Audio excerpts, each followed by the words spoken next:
रिया अपने माँ बाप की इकलौती संतान थी। माँ बाप बूढ़े हो चुके थे, सो घर के सभी खर्चों का हिसाब रिया ही रखती थी। रिया आईटी सेक्टर में जॉब करती थी। घर का कोई भी खर्च रिया से पूछे बगैर नहीं होता था।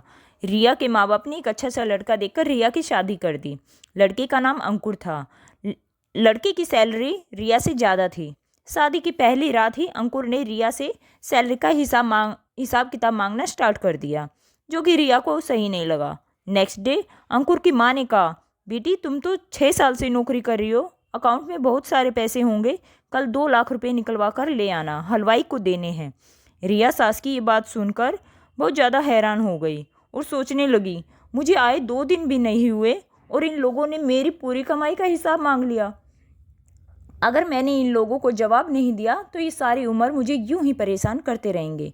तब रिया सास को कहती है, क्या आपने जिस बेटे को सारी उम्र पाला पोसा कभी उसके अकाउंट का हिसाब मांगा है? वो कब कहाँ और किस पर खर्च करता है? सास एकदम चुप हो जाती है और वहाँ से चुपचाप चली जाती है। वो ये सभी बातें जाकर अपने लड़के को बताती है। अंकुर कहता है, आने दो, मैं देखता हूँ। रिया अपने और अपने पति के लिए चाय लेकर कमरे में आती है।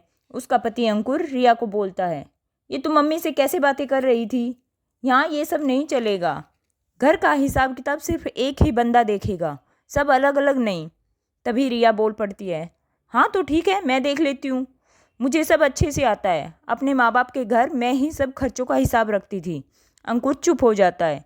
रिया कहती है, अंकुर अगर तुम्हें मेरे खर्च का हिसाब किताब रखना सही नहीं लगता हो तो कोई बात नहीं, तुम अपना अपने हिसाब से खर्च करो और मैं अपना अपने हिसाब से। मैं भी पढ़ी लिखी हूँ, तुम चिंता मत करो, मुझे भी पता है कब कहाँ और किस पर खर्च करना है। अगर तुम्हें शक है कि मैं अपने माँ बाप को ये पैसा दे दूँगी तो जब उन्हें ज़रूरत पड़ेगी तो मैं उनकी मदद ज़रूर करूँगी। उन्होंने मुझे पाला पोसा है, लेकिन साथ में मैं अपने ससुराल वालों का भी पूरा ध्यान रखूँगी। घर बसाना ना बसाना अब तुम्हारे हाथ में है। आप कहो तो मैं यहाँ रुक जाती हूँ और अगर कहो तो मैं यहाँ से चली जाती हूँ, लेकिन हर चीज़ का हिसाब नहीं दूँगी। अंकुर को रिया की बात समझ आ जाती है और दोनों हंसी खुशी से रहते हैं। अंकुर अपनी माँ को भी समझा देता है, लेकिन हर कहानी का अंत ऐसा नहीं होता। कुछ लोग अपने अहंकार से ऊपर नहीं उठ पाते हैं और अपना घर तोड़ लेते हैं। और हर लड़की भी रिया की तरह क्लियर जवाब नहीं दे सकती और सारी उम्र पिसती रहती है। अगर आप लोगों को हमारी कोशिश पसंद आई हो तो प्लीज़ चैनल को लाइक और सब्सक्राइब करें, क्योंकि हमने अपना नया चैनल बनाया है। धन्यवाद।